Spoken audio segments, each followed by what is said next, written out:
오늘은 이제 낙원의 삶 7번째 살든지 죽든지라고 하는 제목으로 함께 말씀을 나누려고 합니다. 오늘 말씀을 읽어보면 아담이 그 아내에게 자기의 배필에게 하와라고 하는 이름을 지어주는 장면이 나옵니다. 이 대목이 좀 어울리지 않는 대목입니다.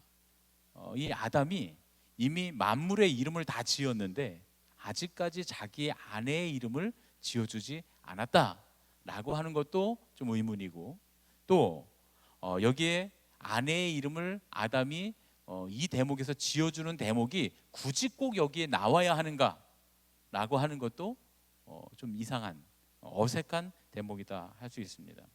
이 대목은 아무리 생각해도 문맥상은 좀 잘 어울리지 않는 것 같아요. 우리가 어떤 이야기를 만들어 간다고 할 때 성경이 우리에게 어떤 이야기를 들려주시려고 이렇게 쓰여졌다고 할 때 굳이 이 하와의 이름을 지어주는 이 대목이 왜 이 안에 들어왔을까? 그런데 성경을 읽다가 조금 어색하거나 이상한 게 있으면 중요한 겁니다. 성경을 읽는 방법이 그래요. 성경을 읽다가 의문이 드는 부분이 있으면 거기는 중요한 부분입니다. 큰 은혜가 있습니다. 제가 예전에도 여러분 말씀드렸잖아요. 예를 들어서 욥기를 읽다가 왜 하나님이 사탄을 하나님께서 괜히 이렇게 선동하셔서, 그래서 사탄이 마음이 불편하게 하셔서 굳이 욥에게 고통을 주게 하시는가? 읽다 보면 그 불편한 부분이잖아요. 굳이 안 물어보셔도 되잖아요. 너 내 종 욥을 보았느냐? 그거 안 물어보셨으면 사탄이 욥을 시험 안 했을 거예요, 그렇죠? 여러분 잘 모르시겠습니까? 예, 그 부분 아시죠? 예. 제가 말씀드리다가 이상하다 하는 부분은 중요한 부분이다 그랬습니다. 성경을 읽다 보면 똑같은 이야기를 2번, 3번 반복하는 데가 있어요. 거기도 중요합니다. 굳이 족보를 길게 쭉 써놨다. 우리가 읽기엔 지루하지만 굳이 매번 지나갈 때마다 그 족보를 다시 써놓는 것은 큰 의미가 있다, 그런 얘기죠. 그러니까 우리가 생각할 때 좀 이상하다, 왜 이렇게 했을까? 내가 만약에 글을 썼다면 이렇게 안 썼을 텐데 라고 하는 부분이 나온다면 그 중요한 부분입니다. 굳이 하와라고 하는 이름을 여기서 지어준다, 왜 그랬을까? 고민하지 않을 수 없는 부분입니다. 이 하와라고 하는 단어의 의미는 정확하게 그 뜻을 알 수 없습니다. 사전에 안 나와요. 사전에 안 나오는데 이 하와라고 하는 말이 모든 산자의 어머니가 됨이니라 라고 해설에 놓은 부분에 우리가 좀 집중을 해봐야 됩니다. 모든 산자의 어머니가 되기 때문에 이름을 하와라고 지었다, 이렇게 이야기하거든요. 그런데 사람이 살아간다, 우리의 삶을 살아가는 것을 이 살아가는 것을 동사로 뭐라고 하냐면 히브리어 동사로 하야라고 합니다. 하야. 이 하야라고 하는 동사는 많은 의미가 쓰여요. 뭘 가지고 있다라는 뜻도 되고, 어디에 가 있다라는 뜻도 되고, 살고 있다라는 뜻도 됩니다. 살아간다, 삶을 의미할 때 이 하야라고 하는 동사를 쓰는데, 하야라고 하는 말과 하와라고 하는 말이 비슷하죠. 예. 다 똑같은 단어로 돼 있으면 하야에서 왔다 이렇게 말할 텐데, 하와와 하야의 뒷자리는 달라요. 그래서 똑같은 말이다라고 말하기는 좀 어렵지만 문맥상으로 하야라고 하는, 살다라고 하는 이 동사에서 하와라고 하는 말을 파생했겠다라고 학자들이 대부분 그렇게 생각을 합니다. 왜냐하면 굳이 모든 산자의 어머니가 된, 모든 우리가 누리는 인생들, 그 영어에도 더 리치 그러면 부자들 이런 뜻이잖아요. 부자인 사람들. 그런 것처럼 여기다 삶에다 관사를 붙여놓으면 그러면 여기도 살아가는 사람들이 되는 거예요. 그래서 모든 산자의 어머니가 됨이라 라고 하는 이 말에는 살아가고 있는 이라고 하는 그 의미가, 삶이라고는 의미가 강하게 그 안에 들어 있습니다. 그러니까 다시 말하면 이 하와라고 하는 이름이 우리의 인생, 우리의 삶이다 라고 하는 단어에서 파생했다, 이렇게 딱 간주해 놓고 보면 이 문장이 고단한 인생의 시작을 알리는 선언이었다고 할 수 있습니다. 예를 들면 이런 거죠. 이제 살자. 이게 어떤 의미인지 지금은 잘 의미가 안 되시겠지만, 이제 여러분 그 일을 할 때 우리가 예를 들어서 우리가 집을 짓는다고 생각해 보세요. 저는 이제 예전에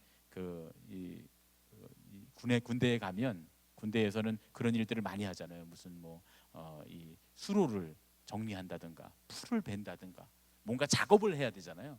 그러면 작업을 하다가 중간에 쉽니다. 물도 마시고 그래서 잠깐 쉬어요. 잠깐 쉬다가 그때 일어날 때 그 일을 지도하는 사람이 뭐라고 하고 일어납니까? 쉬자 그러고 일합니까? 아니죠. 자, 일하자 그러고 다 일어나잖아요. 일하자 그리고 일어나잖아요. 자, 여기서 일하자는 기분이 좋다는 얘기입니까? 예? 아, 너무 일하고 싶어서 나 일해야 되겠다 이런 의미입니까? 아니죠. 아닙니다. 힘들지만 어렵지만 해야 될 일이니까 하자. 그때는 좀 목소리가 그렇잖아요. 자, 우리 일하자 이렇게 안 되고 일하자 이러고 일어나잖아요. 마찬가지입니다. 하나님께서 고단한 인생을 주셨어요. 수고해야 먹고 사는 인생, 생명을 계속 이어가기 위해서 고통을 당하고 수고해야 되는 그런 삶을 아담과 하와에게 주셨습니다. 그리고 나서 아담이 하는 말이 하와라는 말입니다. 하와. 무슨 얘기예요? 그 고단하고 피곤한 인생을 이제부터 살아가자라고 하는 그런, 어떻게 보면 좀 고단한, 아담이 직감적으로 야, 이제 고단한 인생이 우리에게 시작되는구나 라는 말을 하와라는 이름으로써 표현했다라고 하는 느낌이, 그 어감이, 그 뉘앙스가 이 문맥에 들어있다, 그런 얘기죠. 우리가 만일 하나님을 떠나지 않았다면, 만일이라는 게 없지만 그래도 우리가 하나님을 떠나지 않았다면 삶이라고 하는 단어가 아무런 의미가 없는 단어였을 거예요. 그런 단어는 있지도 않았을 겁니다. 왜냐하면 삶이라고 하는 건 죽음을 전제로 하는 단어이기 때문에 그래요. 그렇죠, 여러분? 죽음이 없으면 삶도 없지요. 삶이라고 하는 말을 만들 필요가 없을 겁니다.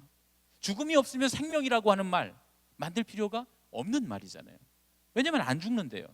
삶이라고 하는 단어는 죽음을 전제로 하고 있기 때문에, 그래서 이 삶이라고 하는 말에는 반드시 죽어야 하는 우리의 운명이 담겨 있습니다. 우리는 삶이다, 생명이다 이렇게 말하지만 그 말에는 사실은 절반이 죽을 수밖에 없는 운명이다 라고 하는 그 내용이 그 안에 담겨 있는 거예요. 그 덕분에 우리에게 삶, 인생이라고 하는 단어는 서글픔과 고됨과 힘겨움의 대명사가 됐습니다. 푸시킨의 유명한 시가 있잖아요. 삶이 그대를 속일지라도 슬퍼하거나 노여워하지 말라. 삶이 왜 우리를 속입니까? 삶이 죽음을 전제로 하고 있기 때문이죠. 삶은 슬픈 거예요. 고된 거예요. 힘든 거예요. 어려운 거예요. 우리의 마음속에 삶, 우리의 인생, 그럼 막 기쁘고 즐거운 게 생각나십니까? 아니죠. 뭔가 굉장히 깊은 것이 생각나지 않습니까? 무게가 느껴지지 않습니까? 실제로 삶이라고 하지만 그 삶이라고 하는 건 죽음이라는 말과 별반 다르지 않은 거예요. 그 삶에 죽음이 담겨 있기 때문에 그렇습니다. 하나님을 떠난 아담에게 이제 죽음이 녹아있는 삶이 시작됐다, 그런 얘기입니다. 신앙을 가진 우리에게 삶과 죽음은 과연 어떤 의미가 있을까요? 우리의 삶은 세상 사람들이 생각하는 것과는 좀 다릅니다.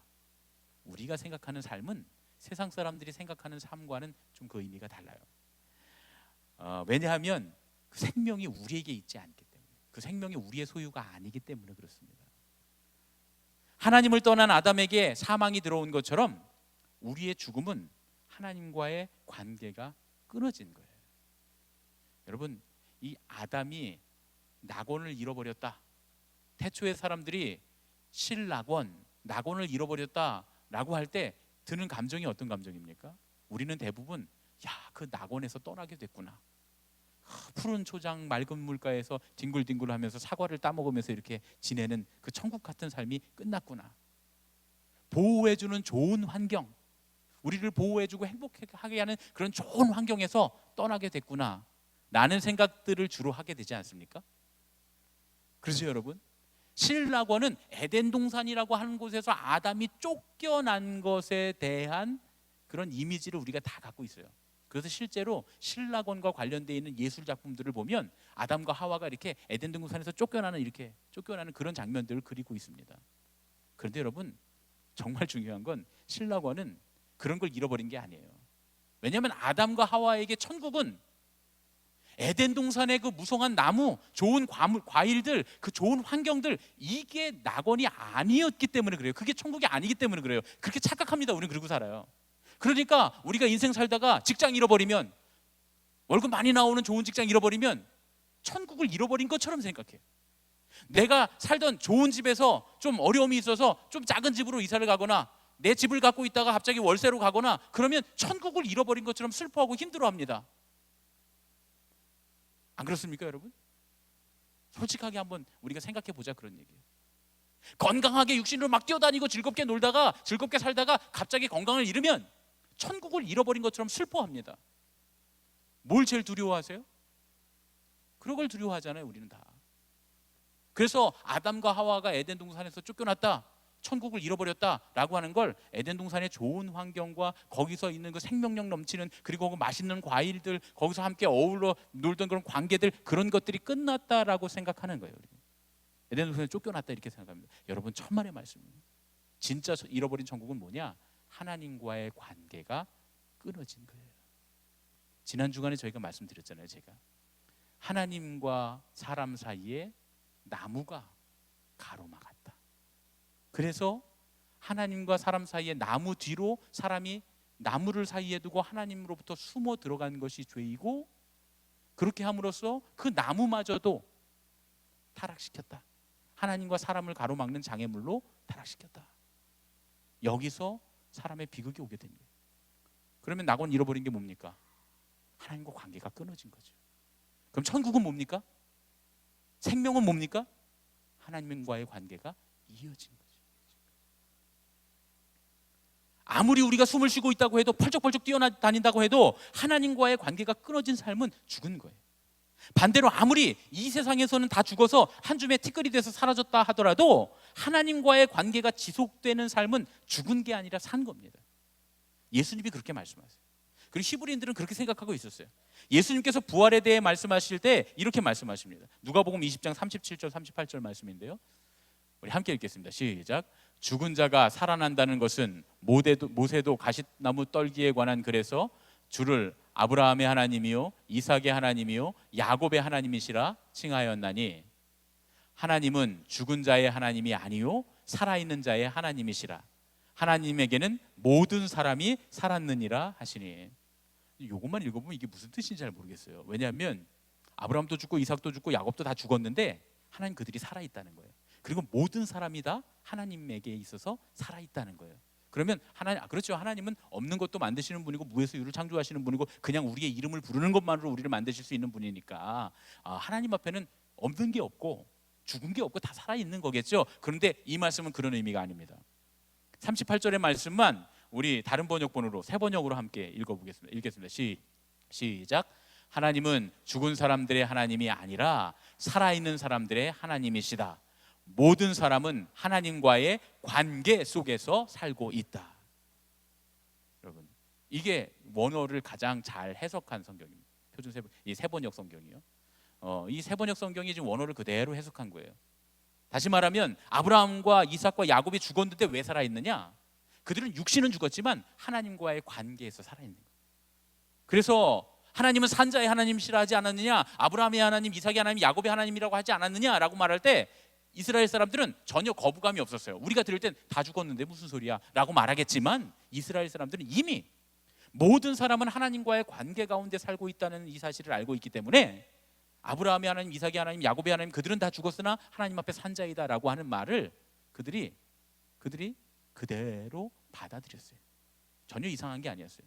왜냐하면 이스라엘 사람들은 자기가 살아오던 그 신앙의 방식, 삶의 방식, 하나님과의 관계가 나의 자손과 자손과 자손들을 통해서 계속 이어질 때 나는 그 관계를 통해 살아있다라고 믿었어요. 여러분, 그러니까 히브리인들의 생각대로 하면 여러분들이 열심히 믿었는데 여러분의 자녀들이 하나님을 안 믿으면 여러분 죽은 거예요. 이 히브리인들의 생각입니다. 왜냐하면 그 관계를 나와 하나님과의 1대1의 관계로만 놓지 않고 내 후손들, 내 자녀들, 나의 씨앗들까지도 다 연결해서 히브리인들은 그렇게 생각했습니다. 그래서 그 자녀들과의 관계 속에, 나의 씨앗들과 하나님과의 관계 속에 나는 영원히 산다라고 믿었습니다. 그래서 자기 자녀들이 하나님을 떠나는 것에 대해서 두려워했던 거예요. 그만큼 하나님과의 관계를 나 한 사람의 관계뿐만 아니라 우리 가족들의 관계, 자녀들의 관계까지 중요하게 생각했습니다.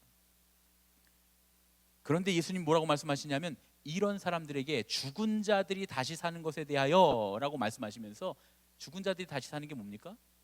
부활이잖아요. 부활. 이런 자들에게 부활이 있다라고 예수님 말씀하십니다. 그런데 여러분, 이게 가만히 생각해 보면 이 부활이라는 게 너무나 당연한 거예요. 왜냐하면 죽은 게 아니기 때문에 그래요. 그렇죠, 여러분? 예. 그 예수님이 부활하셨을 때 그 옛날에 이 사람들한테, 옛날 사람들한테 물어보면, 옛날에 예수님 안 믿는 사람들한테 물어보면 예수님 돌아가셨다가 부활하셨다고 그럼 뭐라 그래요? 설 죽어서 다시 살아났다고. 예. 옛날에 예수님 안 믿는 사람들 진짜로 그랬어요. 그 설 죽어서 다시 살아난 거지 죽은 사람이 어떻게 살아나냐고. 그런 얘기 예전에 저 어렸을 때 시골에서 많이 들어봤거든요. 그런데 그게 꼭 틀린 말만은 아닌 거예요. 왜냐하면 예수님의 생명을 사망이 이기지 못했다. 그 얘기는 뭐예요? 예수님은 돌아가시지 않았다는 거예요. 물론 육체적으로는 돌아가셨어요. 심지어는 영혼까지도 돌아가셨다고 그렇게 성경은 말씀합니다. 육체도 죽고 영혼도 죽었지만 예수님 안에 있는 그 하나님과의 관계, 그 진짜 생명은 죽을 수가 없었어요. 사망이 그걸 이길 수가 없었다, 그런 얘기예요. 그러니까 우리는 안 죽어요, 여러분. 하나님과의 관계가 연결되어 있는 믿음의 사람들은 죽지 않습니다. 우린 죽어도 설 죽어요. 그 다시 살아납니다, 반드시. 여러분, 이걸 오해하지 마세요. 예. 우리가 죽지 않는다. 예수님께서 말씀하시잖아요. 나를 믿는 자는 죽어도 살겠고 살아서 나를 믿는 자는 영원히 죽지 아니하리라. 근데 우리 아버지도 돌아가시고 할머니도 돌아가시고 할아버지도 돌아가시고 예수 믿었는데 다 돌아가셨는데 무슨 소리입니까? 예수님 거짓말했다. 그런데 그 얘기가 아닌 거예요. 예수님의 이 말씀과 연결해 보면 하나님과의 관계 속에 우리는 모두 다 살고 있는 거예요. 우리는 절대 죽지 않습니다. 죽어도 어떻게 죽는다고요? 또 진짜 그렇게 얘기하고 다니시면 안 되는데, 하여튼 의미가 좀 다르지만 죽지 않는다, 그런 얘기죠. 그러니까 부활이라는 게 당연한 거예요. 왜냐하면 우리의 생명은 죽지 않기 때문에. 생명을 멸하실 분은 단 한 분밖에 안 계세요. 하나님 한 분밖에. 생명을 만드셨으니까 생명을 멸하실 수도 있어요. 그래서 우리가 하나님 외에는 두려워할 것이 없다, 그런 얘기죠. 당연히 죽은 것이 아니기 때문에, 살아있기 때문에 마지막 날에 육신이 당연히 부활할 줄로 믿습니다. 이것이 우리에게 있는 부활이에요. 다시 본문으로 돌아가 봅니다. 선악과를 먹고 하나님과 같이 되기를 원했던 사람에게 하나님이 그 한계를 알려주셨어요. 그러나 하나님께서는 당신의 명령을 어긴 그 사람들을 여전히 돌보시고 아끼십니다. 하나님께서는 사람에게 닥칠 거친 삶, 아담이 그러잖아요. 이제 살자, 하와 라고 말하는 그 고된 삶 가운데 거친 삶을 이겨낼 수 있도록 하나님께서 친히 몸소 사람에게 가죽옷을 지어서 입히십니다. 여러분, 우리가 무엇으로 삽니까? 에덴 동산의 좋은 환경으로 삽니까? 에덴 동산에 있었던 맛있는 과일들로 삽니까? 아니요, 우리는 하나님의 사랑으로 삽니다. 톨스토이의 유명한 동화 있잖아요. 사람은 무엇으로 사는가? 그 정답이 뭡니까? 사람은 사랑으로 산다. 사랑으로 산다. 우리는 하나님의 사랑으로 사는 거예요. 그러니까 에덴 동산은, 천국은 그 환경이나 그것이 아니라 하나님이에요. 하나님의 사랑. 그게 천국인 겁니다. 거기에 관계에 연결돼, 하나님의 사랑의 관계에 연결돼 있는 것이 생명이다, 그런 얘기죠. 우리 같으면 불순종해서 사망과 죄악을, 이 세상에 들여온 이 죄인들을 홀딱 벗겨갖고 내쫓아도 부족할 것 같은데, 우리 사랑 많으신 하나님은 자비로우시고 은혜로우시고 얼마나 오래 참기를 하시는지, 그런 인생들에게까지 친히 가죽옷을 입히셔서 그들을 보호하십니다. 그들을 살리셔요. 이스라엘을 포함한 이 고대 근동 사회에서 옷이 매우 중요합니다. 왜냐하면 옷은 낮의 더위와 밤의 추위로부터, 자연 환경으로부터 인간을 보호해주는 유일한 방법이었어요. 가장 마지막 최후의 보루였습니다. 옷을 입지 않는다는 건 곧 죽음을 의미하는 거였어요. 그렇기 때문에 이 가죽옷이라고 하는 건 그저 우리가 알고 있는 옷 이상으로 에덴 동산 밖에서도 이 아담과 하와의 생명을 보호하시려고 하시는 하나님의 지극하신 사랑을 의미하는 겁니다.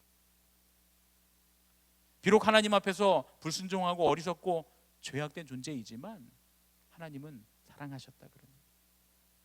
우리가 불신자들을 향해서 하나님은 당신을 사랑하십니다 라고 말할 수 있는 근거가 여기 있어요. 하나님은 하나님 믿고 하나님 의지하고 하나님 따르고 하나님께 순종하는 믿음의 사람들만 사랑하시지 않고, 저 믿지 않고 세상에 살고 있는 저 사람들도 사랑하신다는 거예요. 그래서 우리나라 유명한 비타민C 회사에서 모모 은단 회사지요, 그렇죠? 은단 회사에서 보면 고속도로 같은 데 보면 하나님은 당신을 사랑하십니다 하고 크게 광고를 써붙여놨어요. 하도 뭐라 그러니까 영어로 바꿔서 써놨어요. 요즘에 세상 사람이 하도 뭐라 하니까 요즘에 가다 보면 영어로 써 있습니다, 여러분. 예. 하나님 당신 사랑하십니다 이렇게. 그런데 그렇게 말할 수 있는 건가? 바로 거기 있어요. 우리가 아무리 죄악 가운데 있어도, 하나님을 배신하고 떠났어도, 시편 기자의 다윗의 말처럼 새벽 날개치며 바다 끝에 가서 거주할지라도 하나님의 관심에서 우리 벗어날 수 없습니다. 하나님 지금도 우리를 사랑하시고 지켜보시고 우리의 모든 삶이 주님과의 관계 속에서 참으로 살게 되기를 하나님 바라시는 줄로 믿습니다. 이렇게 사랑으로 가죽옷을 지어 입히신 하나님은 사람들을 에덴 동산에서 내어 쫓으세요. 그리고 생명나무에 다가갈 수 없도록 그 길을 그룹들과 화영검으로 가로막으십니다. 하나님께서 생명나무를 그룹들과 화영검으로 가로막으셨다는 게 무슨 의미입니까? 사람의 힘으로는 그 생명에 도달할 수 없게 되었다라는 말이에요. 사람은 스스로의 노력으로, 자기의 지식으로, 자기의 경험으로 도저히 구원을 얻을 수 없다, 그런 얘기예요. 그런데 왜 자기의 노력, 자기의 지식, 자기의 경험을 그렇게 중요하게 생각하면서 삽니까?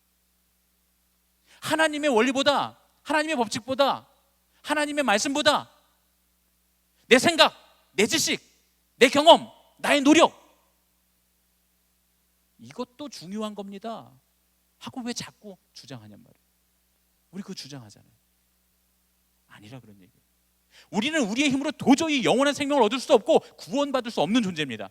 타락해서 그렇게 된 게 아니에요. 원래 우리 힘으로는 그런 걸 얻을 수 없는 존재였어요. 우리는 원래 존재가 아니었기 때문에 그래요. 그런데 우리 힘으로 그것을 할 수 있다고 생각하는 그 순간부터 영원한 생명을 얻을 수 있는 그 일말의 기회조차 박탈당하는 거예요. 잃어버리는 겁니다. 하나님께서 거저 주시는 생명을 취할 기회를 잃어버리게 되는 겁니다. 여러분, 우리는 모두 다 지옥에 가는 게 당연한 사람들입니다. 착각하지 마세요. 지옥에 가는 게 당연한 사람들이에요. 우리는 구원 못 받는 게 당연한 사람들입니다. 이게 진실이에요. 하나님께서 우리에게 손을 내밀지 않으시면 우리는 도저히 구원받을 수 없는 존재입니다. 이게 사실이에요. 예수 그리스도가 아니셨다면 우리에게 다시는 생명의 기회가 없었을 거예요. 하나님의 뜻에 순종하셔서 돌아가신 둘째 아담인 예수 그리스도를 통해서 이 생명나무로 통하는 길이 다시 열리게 되는 겁니다. 예수 그리스도께서 단번에 십자가 그 생명나무 위에서 제물이 되심으로 은혜의 보좌로 담대히 나갈 담력을 우리가 얻게 된 줄로 믿습니다. 이게 우리의 믿음이에요. 오늘 말씀의 처음에 제가 삶과 죽음에 관한 말씀을 드렸습니다. 우리는 하나님과의 관계 안에서만 산다, 이렇게 말씀드렸습니다. 그런데 어떻게 하나님과 관계가 끊어지지 않고 참 생명을 얻을 수 있을까? 그건 제가 말씀 안 드렸어요. 바로 예수 그리스도의 십자가의 보혈의 능력으로만 끊어졌던 하나님과의 관계가 회복됩니다. 예수 그리스도를 믿는 믿음 안에 있을 때에, 예수 그리스도를 믿는 그 믿음 안에 있을 때에 비로소 하나님과의 관계 안에 우리가 있게 되는 거예요. 우리가 예수 안에 있으면 우리의 육신이 한 줌의 재가 된다고 해도 우리는 사는 거예요. 왜냐하면 예수 그리스도의 십자가 보혈의 능력이 내 안에 들어와서 예수 그리스도의 부활에 내가 동참하게 되기 때문입니다. 그래서 사도 바울이 이렇게 고백합니다. 로마서 14장 8절입니다. 우리 함께 읽겠습니다. 우리가 살아도 주를 위하여 살고 죽어도 주를 위하여 죽나니 그러므로 사나 죽으나 우리가 주의 것이로다. 할렐루야. 사도 바울의 이 고백이 오늘 저와 여러분의 고백이 되어야 할 줄로 믿습니다. 자, 오늘 말씀의 시작으로 다시 돌아가 보겠습니다. 아담은 죽음을 전제한 고단한 삶이 시작되는 그 순간에 자기 아내의 이름을 하와라고 지었습니다. 이 이름은 이제 삶이나 죽음이나 다름없는 고단하고 피곤한 인생이 시작되었다라는 슬픈 선언 같은 것이었어요. 우리 인생이 그렇습니다. 여러분, 어떨 때는 문득문득 왜 살고 있나? 나 왜 살고 있나? 혹은 나 지금 잘 살고 있는 건가? 하는 생각이 듭니다. 저만 듭니까? 여러분, 난 잘 살고 있어. 나는 지금 이런 목적을 위해서 살고 있는 거야. 나는 훌륭한 인생을 살고 있어. 이렇게 생각하시는 분들 계세요? 둘 중에 하나입니다. 믿음이 좋으시거나 아니면 교만하거나. 우리 인생 가운데 자꾸 왜 살지? 나 지금 잘 살고 있는 건가? 여러분, 어떻게 사는 게 잘 사는 겁니까? 어떤 삶이 진정 살아있는 삶입니까? 어떻게 사는 게 잘 사는 거예요? 어떤 게 진짜 살고 있는 거예요? 우리는 모두 하나님과의 관계 속에서만 살 수 있습니다. 그러니까 하나님과 관계를 맺으면서 사는 삶이 잘 사는 삶이에요. 그렇게 사는 게 뒤돌아보면 의미가 남는 삶입니다. 하나님과 관계 맺는 삶이라고 하는 건 예수님을 믿는 믿음 안에서 사는 걸 말하는 거예요. 우리가 믿음 안에서 살 때 우리는 사나 죽으나 주님의 것이 됩니다. 그러면 우리가 살아도 주를 위해 살고 심지어 우리의 죽음도 유익하게 된다. 그것이 영원한 삶이다. 이렇게 성경이 우리에게 말씀합니다. 여러분, 돈을 많이 벌어야 잘 사는 게 아니에요. 우리는 돈 많이 번 사람을 잘 사는 사람이라고 하잖아요. 저 사람 잘 사는 사람이야. 부자들 돈 많이 번 사람, 여러분 아니라니까요. 돈 많이 버는 게 잘 사는 사람 아니에요. 목사님 저기에 이만큼 뭐 수십만 평 땅이 있습니다. 저기에 이만큼 큰 건물이 있습니다. 그런 거 자랑하지 마세요. 그거 잘 사는 게 아니에요. 그런 건 잘 사는 게 아니에요. 많은 것을 누리면서 사는 게 진짜 잘 사는 거 아니에요, 여러분. 저는요 비싼 차도 타고 다니고 외제차도 타고 다니고요. 저는 우리 집이 화장실이 3개씩 있고요. 이런 거 자랑하지 마세요. 저는 비행기를 타고 1년에도 여러 번씩 뭐 해외여행을 다닙니다. 그런 거 자랑하지 마세요. 그거 잘 사는 거 아니에요. 세계를 누리면서 많은 경험을 하는 거, 그거 잘 사는 거 아닙니다. 저는 이런 스펙도 있고 이런 스펙도 있고 이 나라도 가봤고 이 나라도 가봤고 이 나라 가서 이런 관광도 해보고 이런 봉사도 해보고 이런 일도 해보고 이런 일도 해보고 청와대도 가보고 대통령도 만나보고 대통령이랑 악수도 하고 난 저렇게 잘 살고 있습니다. 아니에요. 잘 사는 거 아니에요. 그건요. 그게 잘 사는 거 아니에요. 하루를 살아도 예수님을 믿는 믿음 안에서 살아야 진짜 잘 사는 거예요. 작은 선택을 할 때도, 조그만한 한 선택을 할 때도 예수님을 믿는 믿음으로, 내가 믿음의 사람으로 이렇게 선택해야지 라고 예수님을 믿는 믿음으로 선택할 때 그게 가치 있는 일이고요. 그때 우리는 잘 살고 있는 겁니다. 거창한 게 아니에요. 예수님을 믿는 믿음 안에서 내가 지금 한순간 한순간 하루하루를 살고 있으면 잘 사는 거예요. 여러분, 이걸 믿으십니까? 정말 그렇게 믿으십니까? 할렐루야. 진짜 그렇게 살게 되기를 예수님의 이름으로 축원합니다. 돈 많이 벌고 싶으신 분들도 계신가 봐요. 아멘을 안 하시네, 뒤에 계신 분들은. 예. 돈 많이 버는 사람 잘 사는 거 아니고, 해외여행 다니고 많은 걸 누리는 거 잘 사는 거 아니에요. 예수님 안에서 사는 거. 할렐루야. 그렇게 살게 되기를 예수님의 이름으로 축원합니다. 그렇게 잘 사는 저와 여러분 되기를 예수님의 이름으로 축원합니다. 이 시간 우리 함께 기도하실 때, 하나님, 에덴 동산에서 쫓겨난 아담을 바라보며 우리는 왜 그 에덴 동산에서 두고 나온 맛있는 거, 안전한 삶, 평안한 삶, 누리는 삶을 아까워할까요? 하나님, 왜 우리는 돈 많이 버는 것, 많은 걸 누리는 것, 많은 경험을 하고 많은 걸 얻은 것, 이런 걸 잘 사는 삶이라고 착각하고 살아갈까요? 그것이 육신의 정욕, 안목의 정욕, 이생의 자랑인 줄 알면서도 그거 없다고 하나님 앞에 달라고 간구하면서 때를 쓰는 주님, 우리의 모습이 오늘 이 시간 작은 것 하나라도 믿음 안에서 결단하고, 작은 것 하나라도 하루를 살더라도 믿음으로 사는 것이 잘 사는 것이라고 고백하게 되는, 하나님 안에서 그렇게 믿음 안에서 하나님과 함께 관계 맺으며 사는 삶이 가장 잘 사는 삶이라고 고백하는 그런 밤이 되게 하여 주시옵소서.